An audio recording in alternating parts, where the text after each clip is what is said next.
I've earned 6 figures for like how many months now since I started LinkedIn?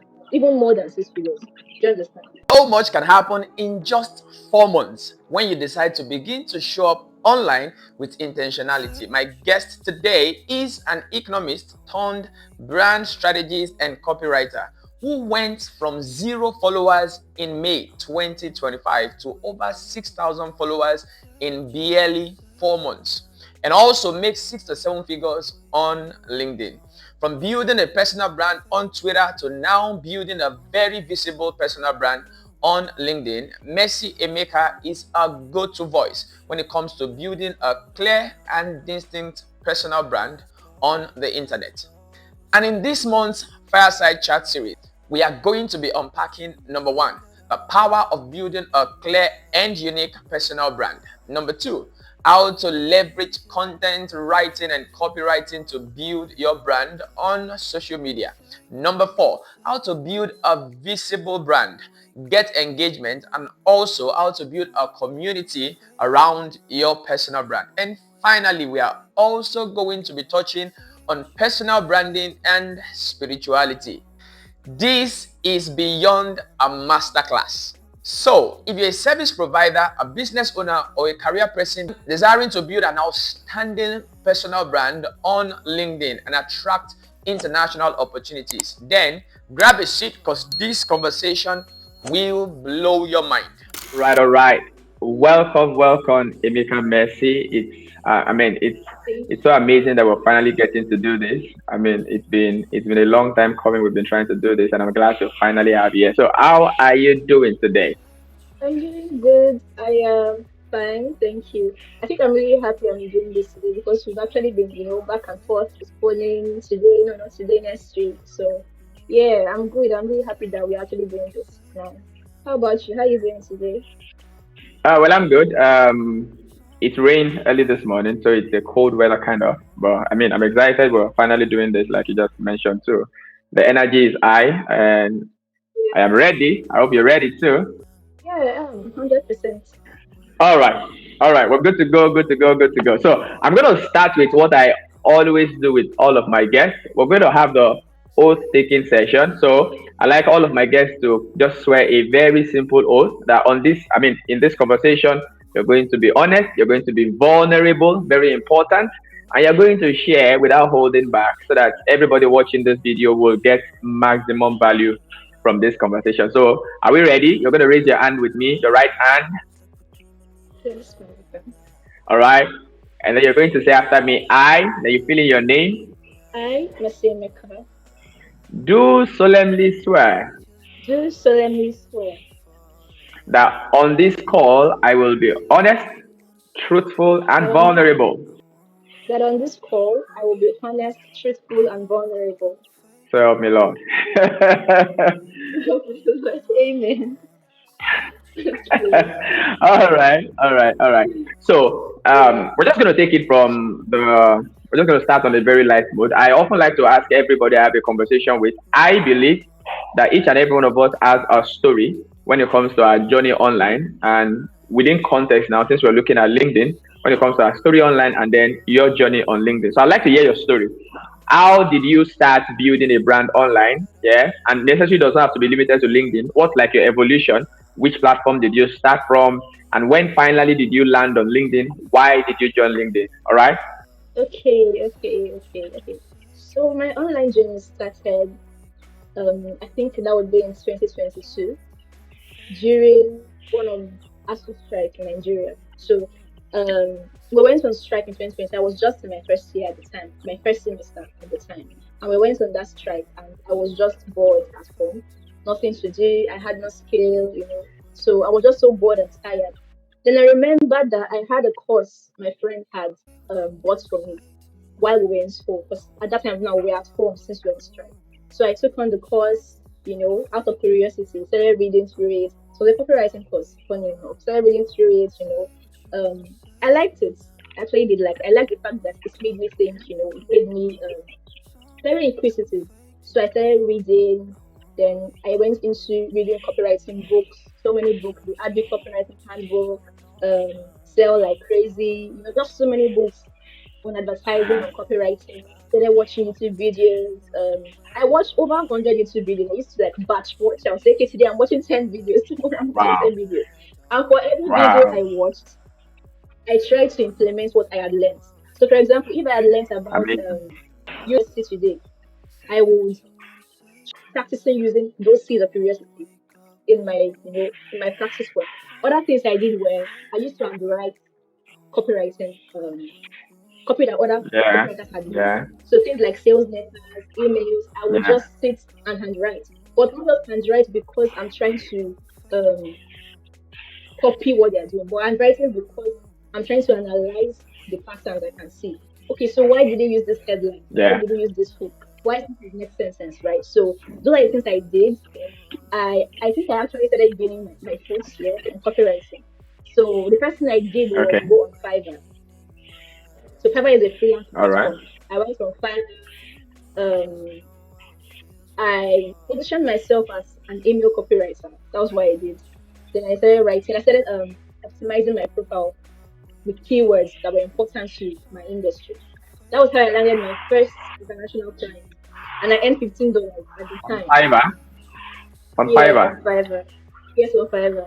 The All funny right. thing is, I never withdrew that money. The $15 is still there until today. Still in my Why?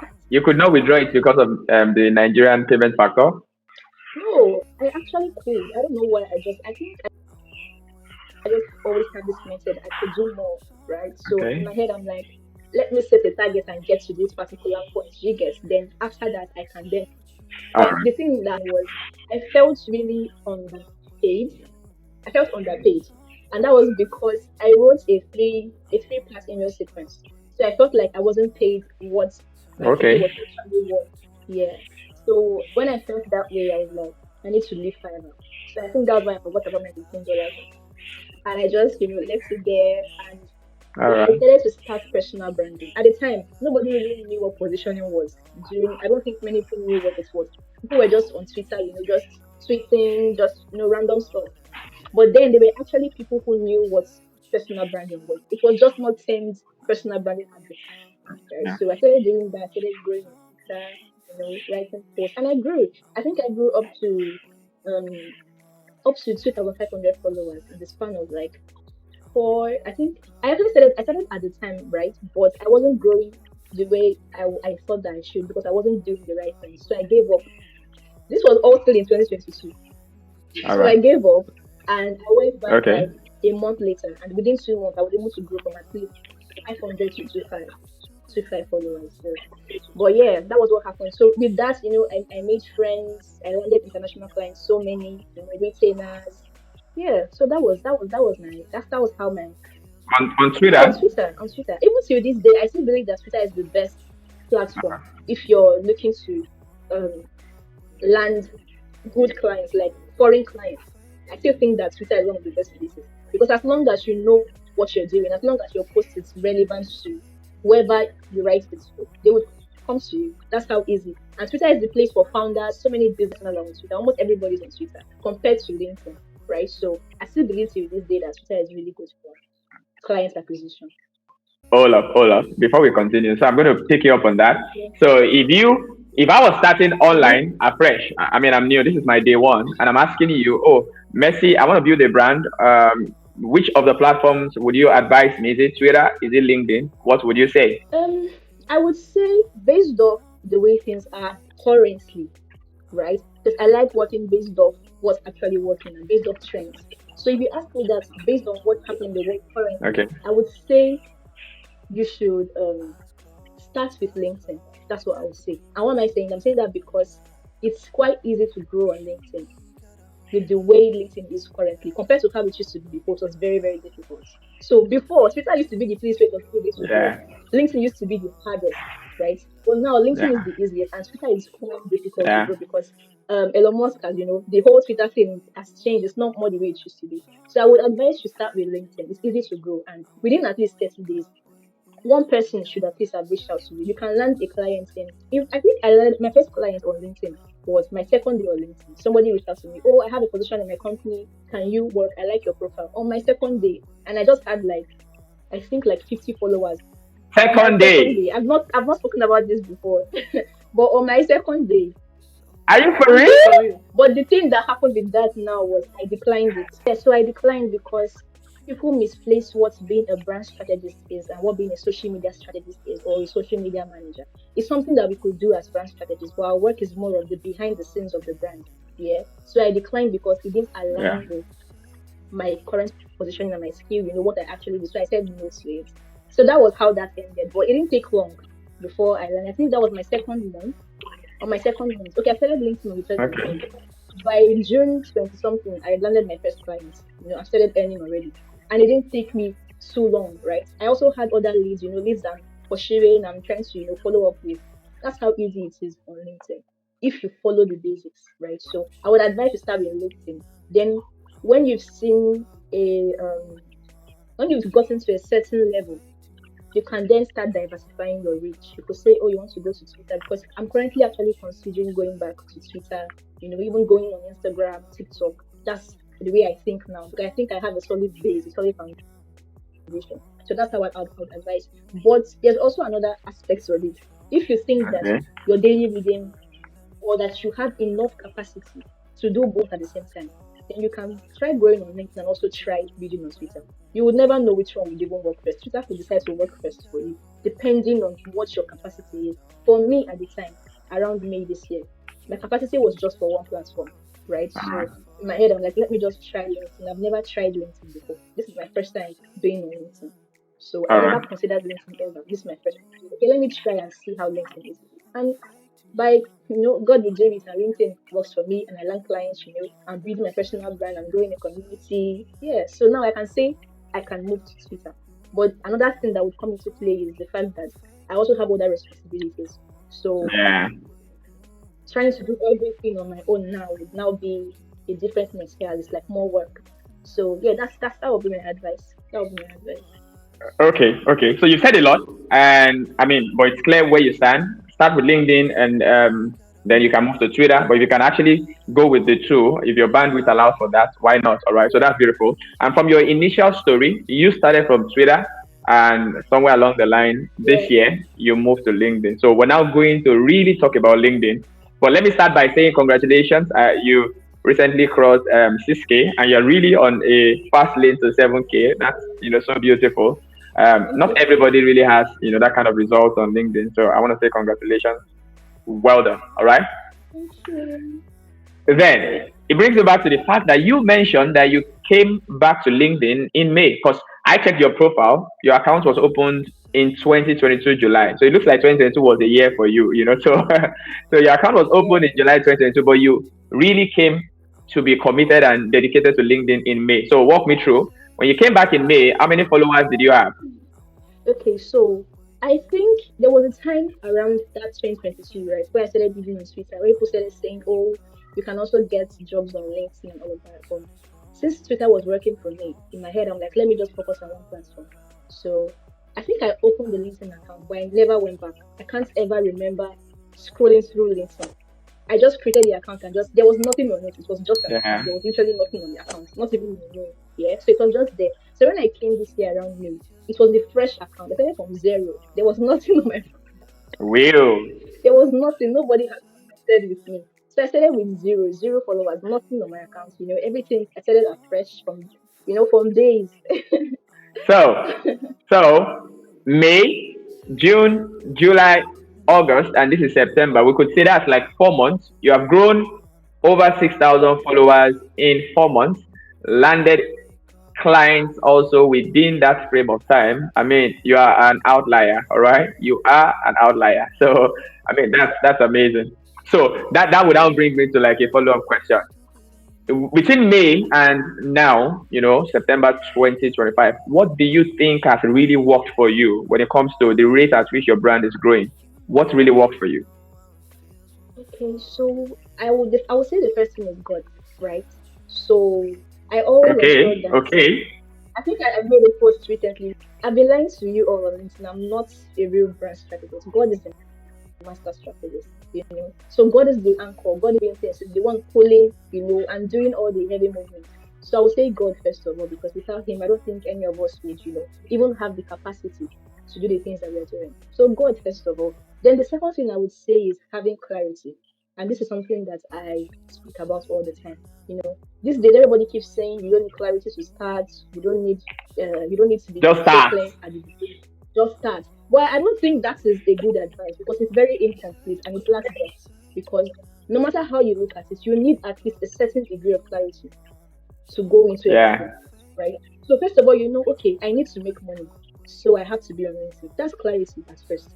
Okay, so how do I intend to make money on LinkedIn? Okay, I have this skill, so I can market myself as someone that has this skill on LinkedIn. That's clarity. Do you understand? So when you say just start, it's Yeah. not a complete advice. It's very, very incomplete because it makes people just come on LinkedIn and lose track of what they're actually there for. Do you understand? So clarity, and when I say clarity again, I mean, let me use myself for an example. So um I finished university, I need money. I lost money. I need money. I need to recover. I need to make my money back.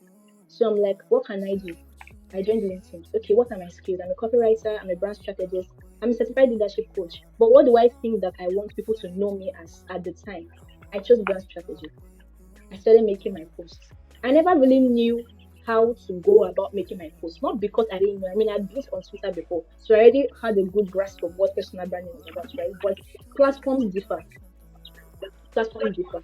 The only Yeah. thing, Sure. the only common thing with all social media platforms are the basic things like socializing and making posts.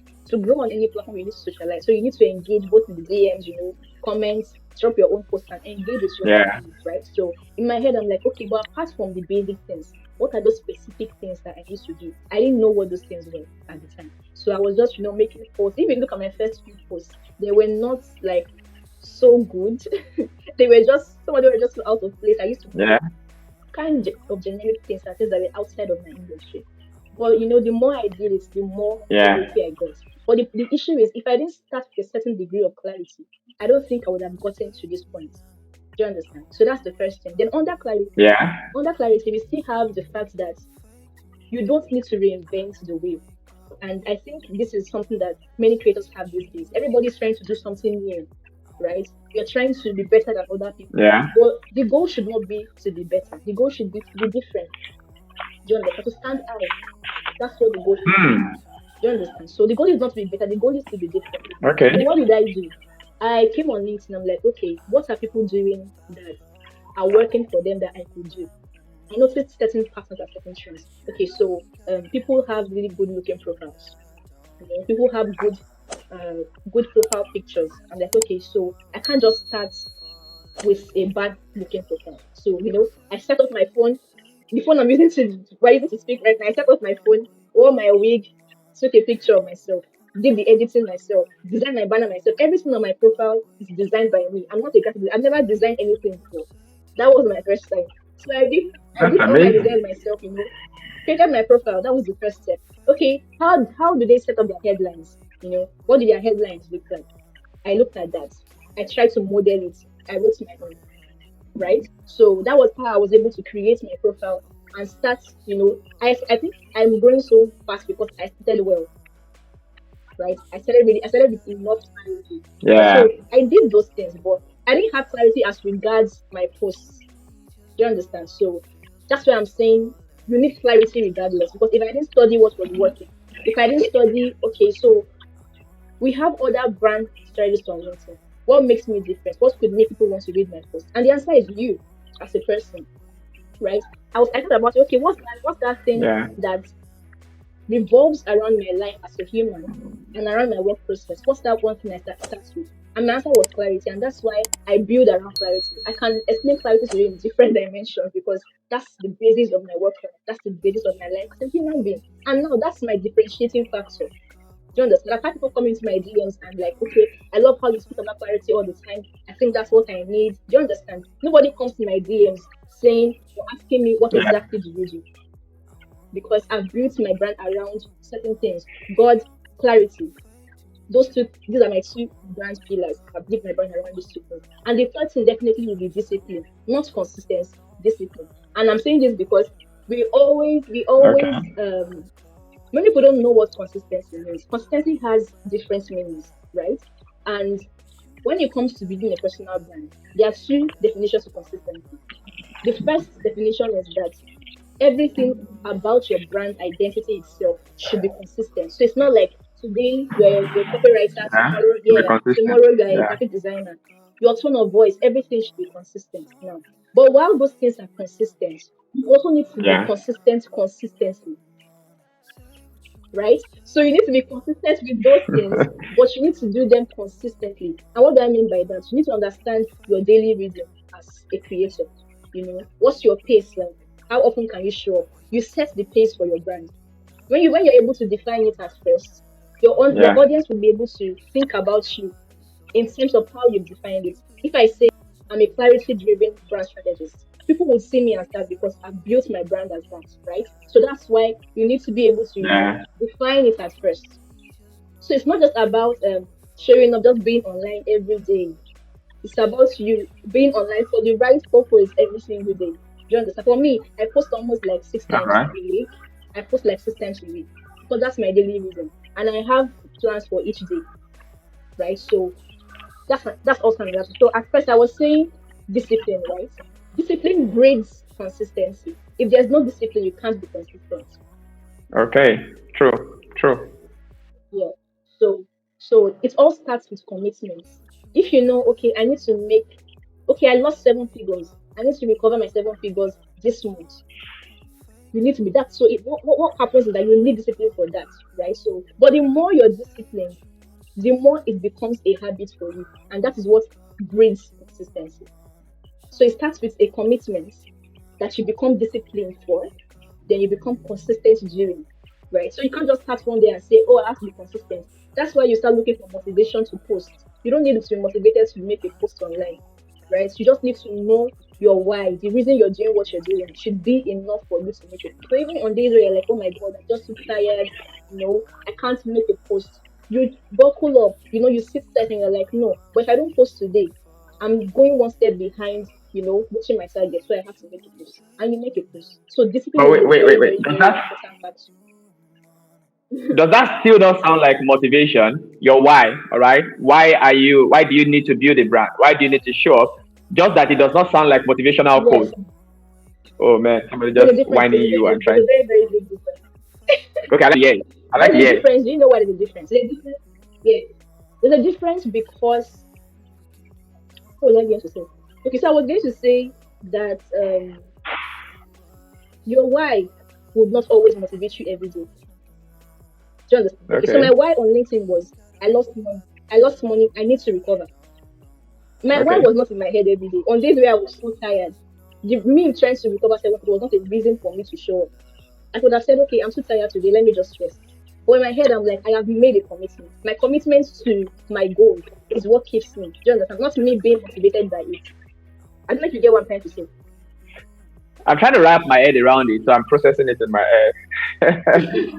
So it's more like my commitment to it, right? Not that I'm being motivated by it. I don't think that situations motivate people. I think we make situations motivate us.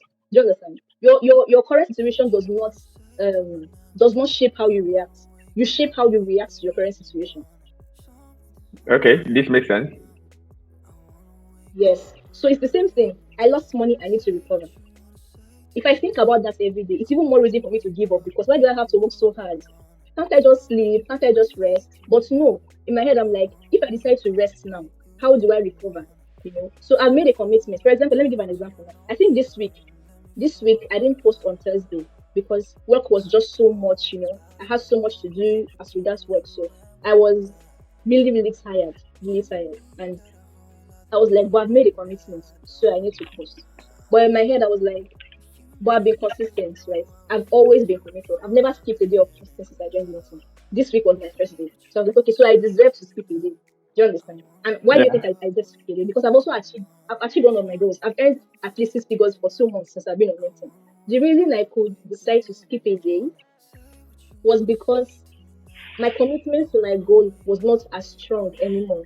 And that's because I already achieved it. I've earned 6 figures for like how many months now since I started LinkedIn, right? So let's say it's my second month, I've been earning Okay. 6 figures every month, even more than 6 figures. Do you understand? So in my head, I'm like, but I've achieved my goal already. So my commitment to it is not as much. Do you understand? So now I need a bigger why, and that's the reason why your why is not always a motivation. Because what happens when you achieve your why? You need another why. Yeah. Well, So maybe. Well, yeah. Then you need another why. You need a bigger why. All exactly. right. So, I'm gonna give you my own background. This conversation about your why, your motivation. When I Mm-hmm. quit my job in 2019, I had no backup. I had no savings because 2019 was the year I did my masters too, and I was working in Lagos, earning 55,000 naira. So that was not even like enough to really help me Yeah. survive Lagos. So I resigned in December 2019, got back, to working in March, and then COVID came the same March, and then we went back home. So when I started my business in 2020 and began to show up online building a personal brand, I had just one motivation. I mean, should I say one or maybe two?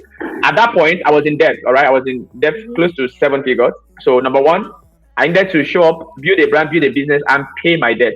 Financial freedom at that point for me was not even having money to travel or to do many of these luxurious things. Financial freedom for me was I just want from debt. All right, that was like of it. Then two, I had decided that I was never going back to a 9 to 5 again. So this had to work or it had to work. There was no plan B. All right, I didn't make a plan B. If it does not work, then there was no other plan. So for me, that was the motivation at that point to show up. And then God willing, in 2021, I started getting international gigs. I mean, in May 2021, I made about $3,800 in just 2 weeks, cleared all my debt, and then I needed a bigger why. I needed something bigger to now start pursuing. Now that I am now financial, so I needed to now start chasing something bigger than being. So I'm of the school of thought, still your motivation. All right. Yeah, So I for can hear me, you. at some point, my why was, oh, I need to make money. Okay, yeah, my why was I need to make money, clear my debt.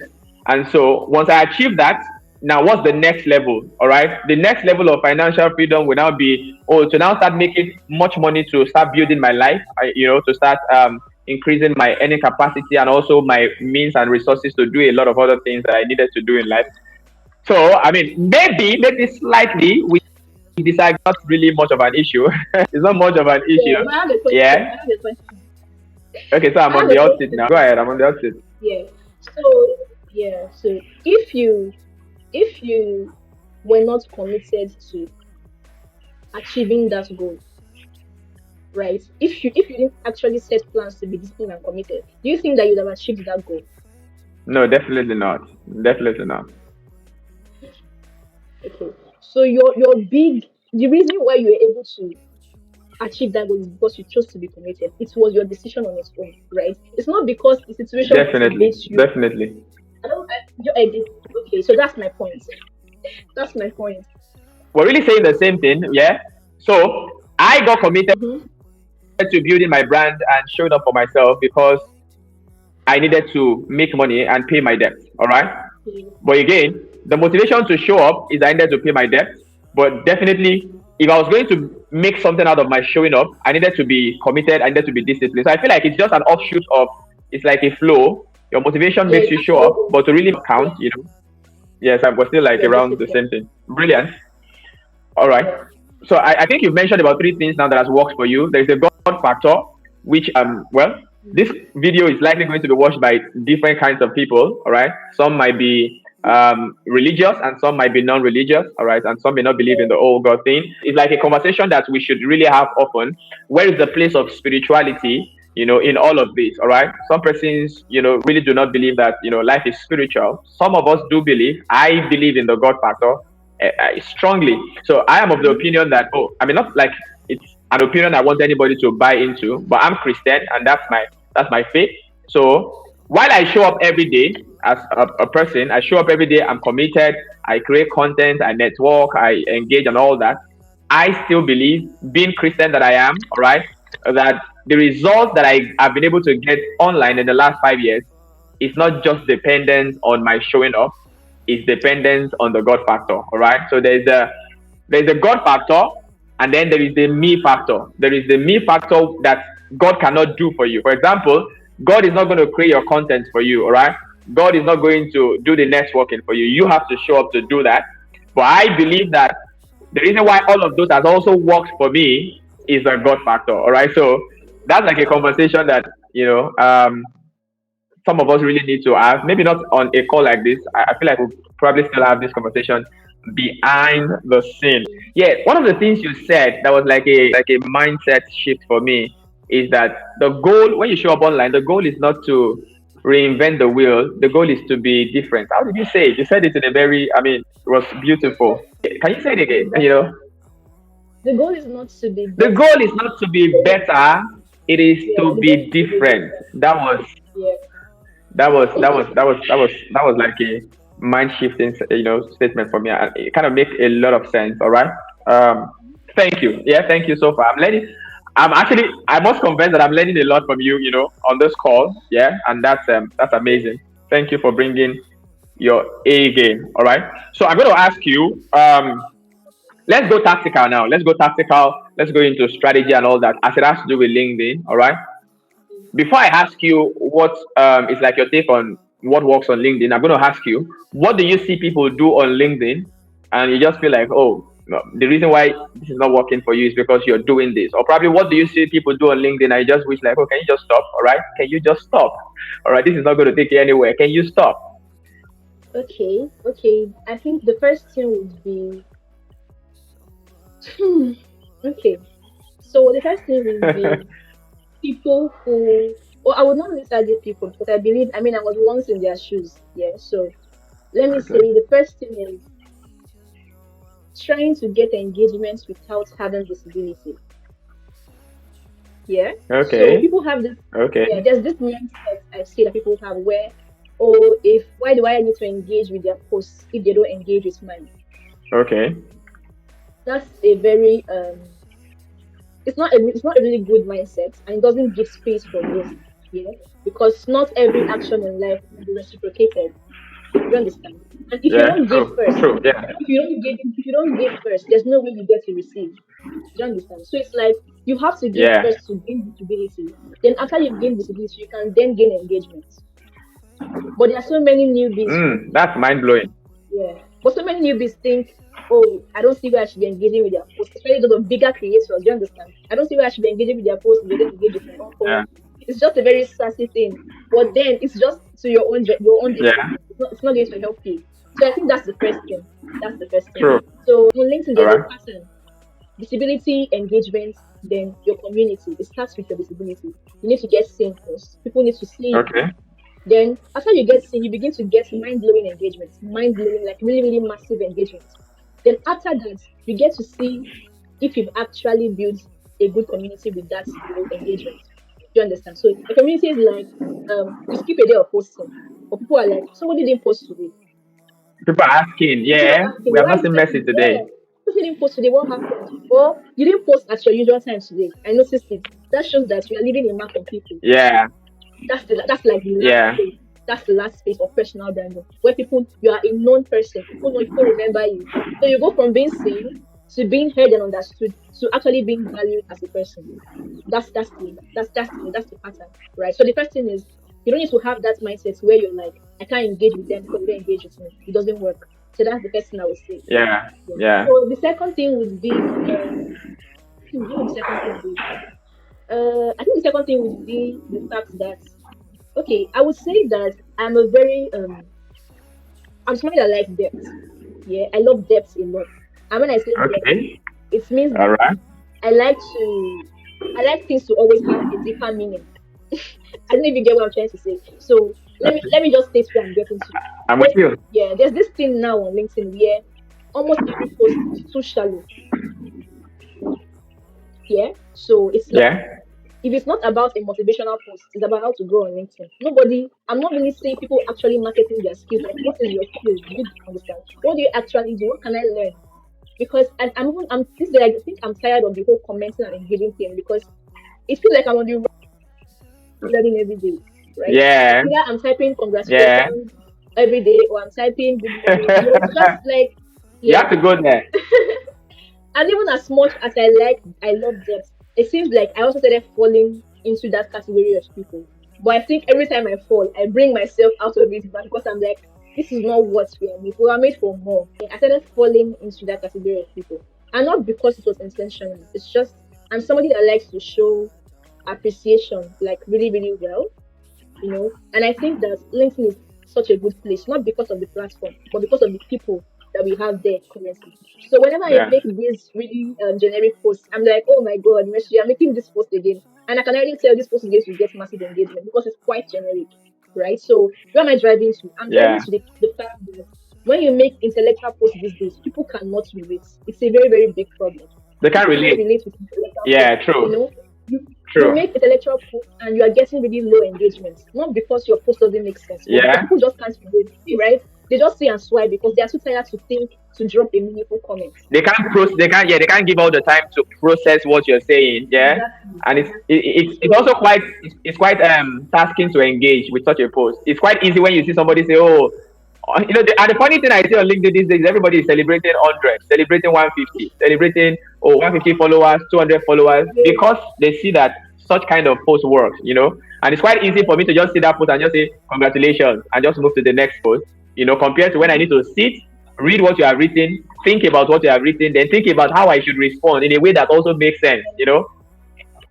And AI, maybe AI is so not really also helping the matter. People are becoming very lazy. It's garbage in, garbage out. it's very, very, very, very bad. The way our attention span has just reduced drastically. I don't know honestly. Because I was discussing with my friend yesterday and I'm like, I think I'm going to make a massive shift on LinkedIn. It's either I leave or I just make that shift where all my posts are intellectual because as a brand strategy, there are so many things that I could talk about. Do you understand? But I end up considering, okay, but my audience would not really understand this. But my audience would not really understand this. Do you understand? So it's just like that, and I don't blame them, Joe. I think it's just this idea of what would I think? I think it's just this idea of adaptability, yeah, where everybody's just trying to adapt to what's happening, the way social media is Yeah, so what is working? just Yeah, want so to what is do it. working? Yeah. So what I'm doing, I think I've done a good job at priming my audience. So this is what we call audience priming. So as part of my work as a brand strategist, there's something I've done for Yeah, myself as a brand. I've done this thing where I've always made intellectual posts. I've always made posts related to my niche.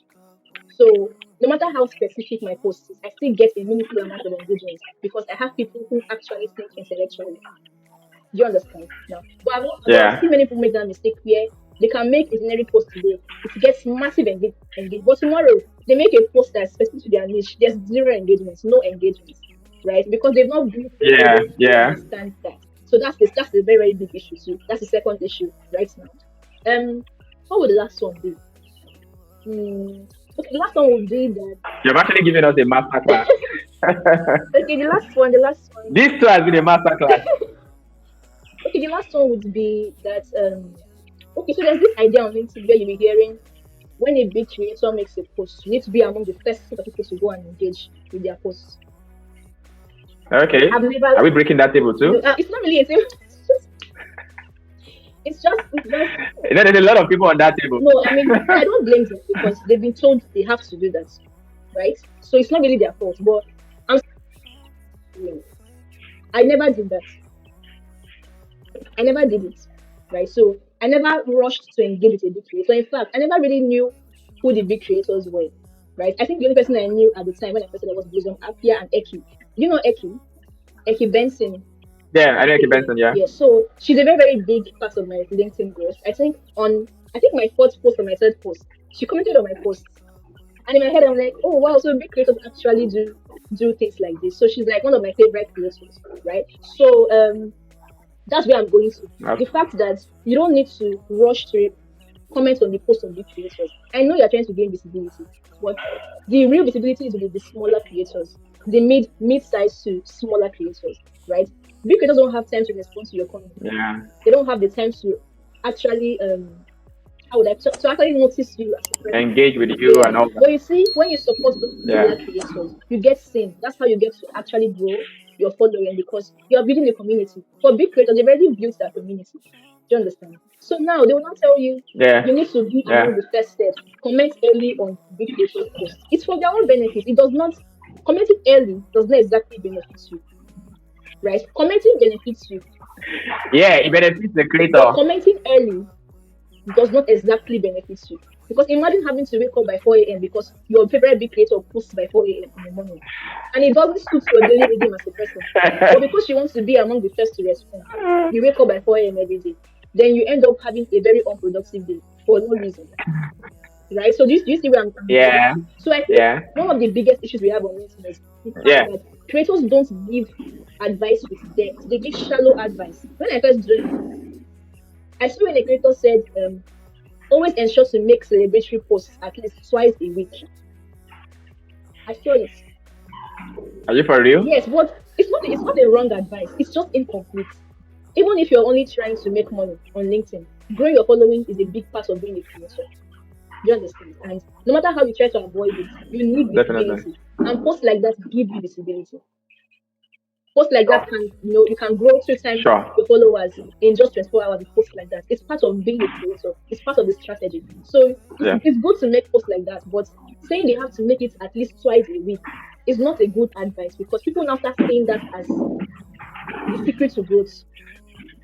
And they fabricate things too. Exactly. Yeah, they fabricate, and that's Yes. why we have. Oh, I just gained 50 followers. I just gained 100. I just gained 125. Yes. I'm like, you don't need to make, you cannot be posting about gaining 4,000 followers today. Tomorrow you're like, oh, 4,100. It's a good thing. I mean, I understand that you appreciate people, you're growing so well, you're so, you have so much gratitude, but you don't need to make the post. You now even design a flyer for it. It's not so necessary. Do you understand? So it's like All right. I mean, I do celebrate my followers, but everybody can testify that I don't celebrate often. Most times I won't forget that. Okay, there was a time I had crossed 5,000 followers. I didn't even know, right? I mean, I've seen it, but in my head, I'm not like, okay, I need to celebrate. It's not a thing. I always end up celebrating when I already have 5,005 or 6,005. It means that that's not Yeah. exactly what you're focusing.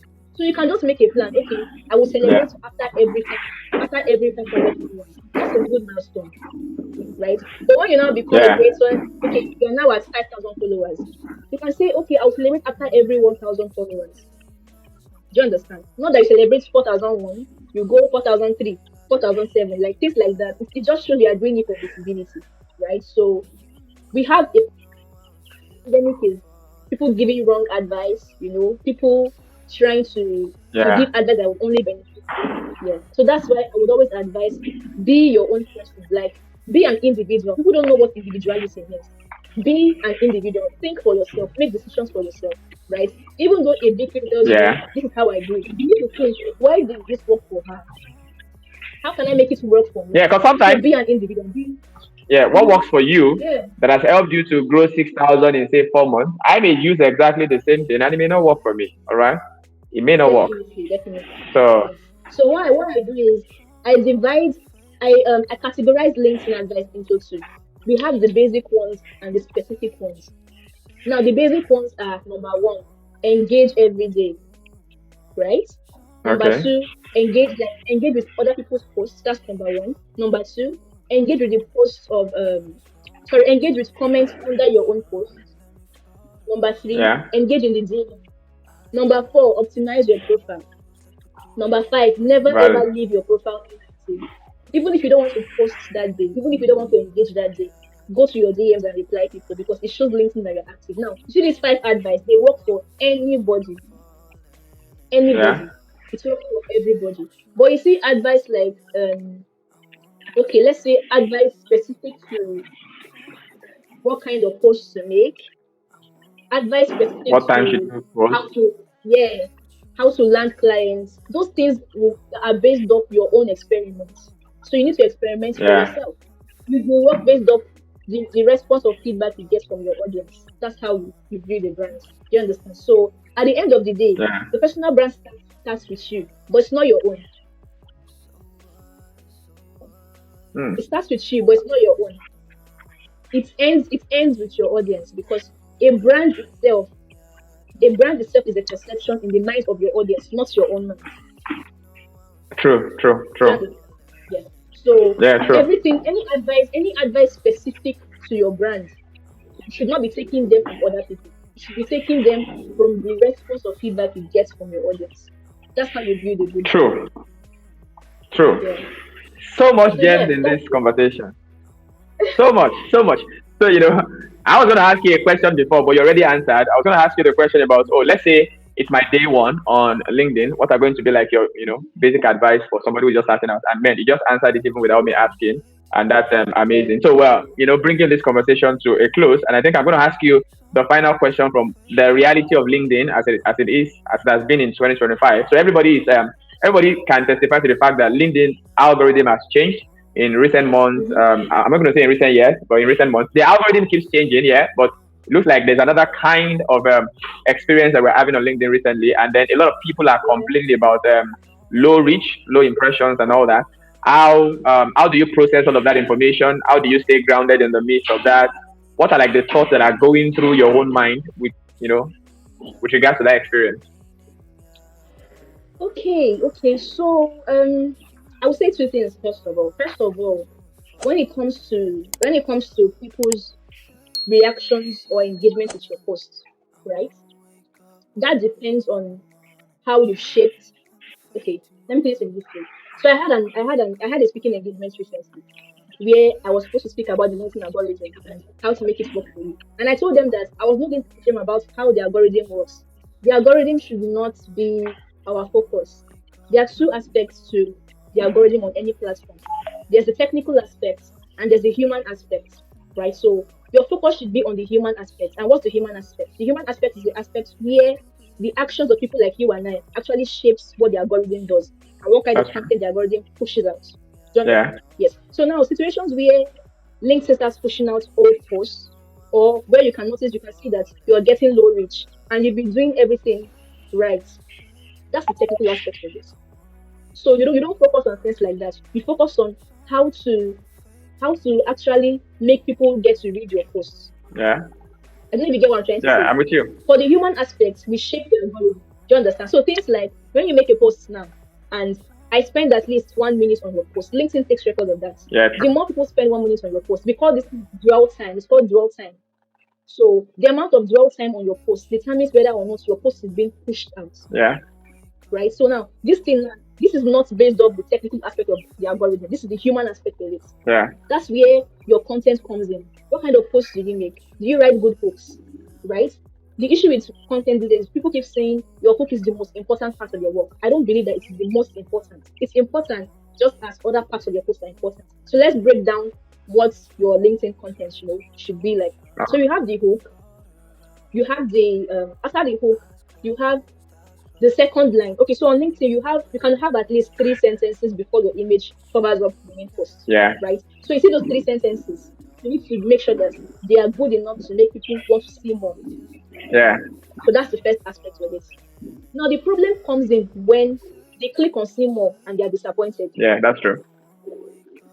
The problem comes in where they click on see more and your post is not good enough to make them keep reading. Yeah, Now imagine see your post. I click on see more, but I'm not curious enough to keep reading. I leave your post. It reduces your impressions. It reduces your reach because less people are spending time on your post. yeah, Do you understand? So the more time people spend on your post, the more your post is being pushed out. This is the human aspect of it. So your hook needs to be good. The main body of your content, you need to use what we call open loops. I think I've given this advice before. An open loop is yeah, an a complete sentence, rather a complete sentence, but an incomplete thought. yeah, For example, I made a post recently where I was like, most people say the most important part of every LinkedIn post is the hook. I disagree. That was my hook. then people are Now wondering, people okay, say so they're what like, do you okay, think? why does she? Why does she disagree? What's your That's my opinion? open loop. And they are So that looking forward to reading. exactly. Yeah, Now, good. Now the moment they click on see more, I have even more open loops. Every sentence in most of my posts are hooks. That's why you might not have interest but to read further because in your mind you're either asking why or how. Now, this is a copywriting technique, not content writing. It's a copywriting yeah, technique that people use to make people read through their email and sales letters, right? So, techniques like these are things you use to make people keep reading your posts. So, ensure. Now, let's assume they've read your hook, they've read the body. You now disappoint them with your CTA. There's nothing to make them want to drop comments on your post. yeah, They will leave because they don't have things to say. Now, we now have CTA and CTE. CTA is your call to action. CTE is a call to engagement. CTA are things like, oh, DM me clarity, DM me this. A CTA is where you ask questions related to the post you make. And those questions should be open ended questions. yeah, Questions where you can already predict the answer, yeah, or you already know the answer is yes or no. Now, this will put people into, dropping comments. Now, all of these things put together, they are what makes you see people's posts that go viral. Things like this are what causes it because they primed their post to prime minds of your audience. Do you understand? Yeah. So now that's the first aspect of it. So if you notice, okay, the algorithm, there's no reach, no impressions. Now it's time for you to spend more time on making your posts. Use a Yeah. good hook, use open loop, have a good CTE so people can engage. That's the first aspect. Now, the second aspect is where there are two LinkedIn audience, right? For every creator, you have the broad audience and you have the specific audience. Now, your broad audience are people that follow you when you make generic posts. For Okay. example, oh, happy new month, posts like that can blow up because they're generic. They're generic. Do you Yeah. understand? So now for posts like that, there's no way the algorithm will affect you. Why? Because everybody can relate to it. Yeah. Even the algorithm is happy Do you with you. understand? Oh, exactly. Well, you see those specific posts. That's when LinkedIn will say they want to show you Pepe. They will not even reduce your reach even more because people cannot relate. It's not according to their industry. Now Yeah. for posts like that, you would now need to do something before you post. What do? You search for the main keyword for that post, Okay. then engage with creators who post in that same industry. Okay. For example, let's say I want to make a post about brand strategy today, and I notice that the LinkedIn algorithm is not favoring me this month. What do? I go to my search bar and type brand strategy, and I engage with posts that talk about brand strategy. Now, when you do things like that and you make your own post, LinkedIn pushes your post to those people you've engaged with. Yeah. Now, when LinkedIn pushes your post to them and they see it and comment, your post is pushed to their audience too. Do you understand? So Yeah, I it's get just it. like it's just structure. And the best part about it is if there are second connections. Yeah. The way you post them, okay, let me explain this now to you. So we have first, second, and third degree connections on LinkedIn. Yeah. If your post is not performing really well, it means you're only getting to your first connection. If you want to break the LinkedIn barrier, you need to be able to get to second connection, third connection. That's where virality comes in. That's where massive engagement comes in. And that's why you see congratulatory posts work really, really well and you're able to grow your following because LinkedIn pushes it to second connections and And third third degree connection. connections. All Do you right. understand? Yeah. So yes, yes. So all of these things are things that you could, just get it down on paper. Things I could do this month that can help me improve my reach. Currently, I'm struggling with LinkedIn. I've not been active on LinkedIn. I've not really been engaging. But yesterday, I noticed that they stopped my comments, so they restricted my comments on LinkedIn. Currently, I can't comment, I can't engage. That's a technical aspect of LinkedIn. Do you understand? So what do? I don't dwell on it. I Yeah, try because to you can't make help posts it. that are so good that people have to engage with it. Yes. Do you get? So now I have to make attention grabbing posts, very, very educational posts that will make people come to my profile. Do you understand? So that's just it. That's just it. We forget about the technical aspect and focus on the human The aspect human of aspect. LinkedIn. Yeah. So yeah, Brilliant. that's it. Brilliant. So that was supposed to be the last question, but I'm going to ask you a follow up question from the post structure that you just explained now. So you talked about the CTA and the CTE. So even though I know the concept of Mhm. the CTE, but I really never knew there was an acronym like the CTE. So my question to you will now be: can you have a CTA and a CTE in the same post without necessarily confusing your audience? Not really confused in that sense, but I mean asking your audience to do too much. There's a CTA, maybe send me a DM or it's this, and then there's a CTE asking for engagement. How do you really strike a balance? So can you use the two of them in a post? Okay, so no, you can't use the two of them. You can't outrightly state send a DM and then still state that they should, respond Comment to and your all that. question. And why is that? That's because you shouldn't let your audience think whenever they read your post. The moment they get to think, you lose them. So you should only make them feel, right? Now, there's a technique to making people DM you without actually saying they should DM you. You can use two things. The first thing is called sign posting. Okay. You might have heard about sign posting before. Sure. For example, I make a post and I'm like, I've done this for 10 plus creators. Yeah. Or I also use this tip to help my clients make 5 figures this month. That's called sign posting. Because in people's mind now, that's evidence. That's Yeah. social proof. That's results. Right? So you could do that without even stating that you should DM me, they will They DM will you DM because definitely. you've gotten They results want the before. same result. Yeah. Mhm. So the second thing would now be instead of putting two of them in your comment in your post itself, you put one in your post and put the other in your In the comment comment section. section. Yeah. So pinned comments, yes, pinned comments, they're very, very good. And that thing is when your pinned comments gain massive impressions, even your post starts gaining massive impressions too. So it's very advisable to always have pinned comments. Make your post, but don't put all the details in your post. Save some of them for your comments. In You the add comment them section. little by little. Then you can add other CTAs or CTEs you want to add. So yeah, but two of them in one post, I would not advise All to right. do that. I Brilliant. would not Brilliant. advise. So this has been Yeah. an amazing 60 minutes conversation with you. And I want to say thank you. Thank you on behalf of myself for showing up at my request. And of course, thank you for bearing it all. You've shared so much. This would pass for a premium paid masterclass. All right. So I really, really, really appreciate you, showing up and sharing. Thank you. Thank you. Thank you. Yeah. So as we call this a day, we've had a wonderful time. What would be like your final words as we call this a day? Okay, so my final words would be regards personal branding. So my final word is that you can't control what your audience would think of you, but you can shape it.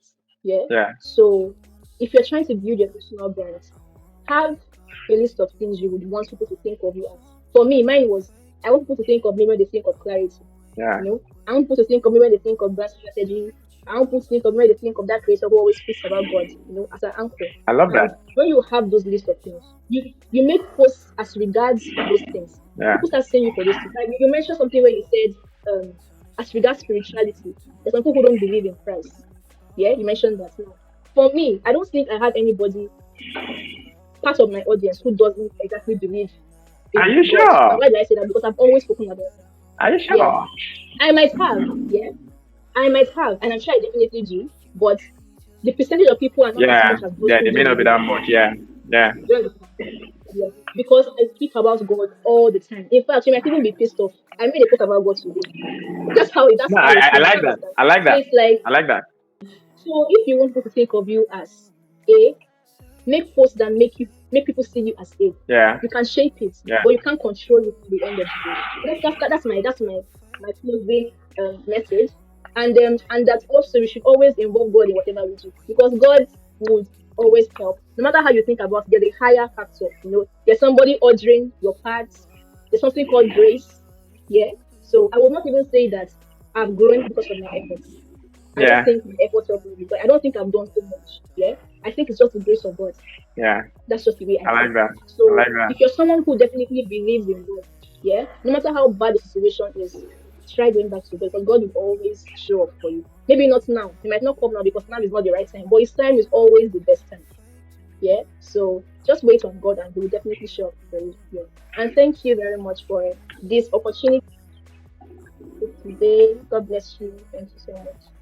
And God bless you. All right, if you've been watching this video so far, I want to believe that you've gotten as much value as I have gotten from this conversation. If you're thinking about your brand, you're thinking about getting more clarity about what you do, everything about brand strategy, brand clarity, and all that, then Mercy Emeka is somebody you should definitely be following.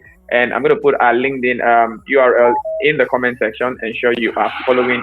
One of the advices that will do you well on LinkedIn is to ensure that you're in connection or in the network. You have in your network the right kinds of people.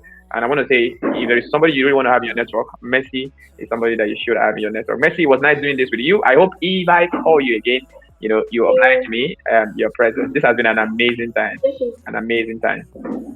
Thank you. Thank you so much. All right. So at this point, I think I'm going to let you go, and I will, we get to talk outside this conversation. Thank you. Enjoy the rest of your day. Yeah. Thank you too. Yeah. Bye. Bye. Thank you so much for joining us for this conversation, and I really hope your time has been well spent.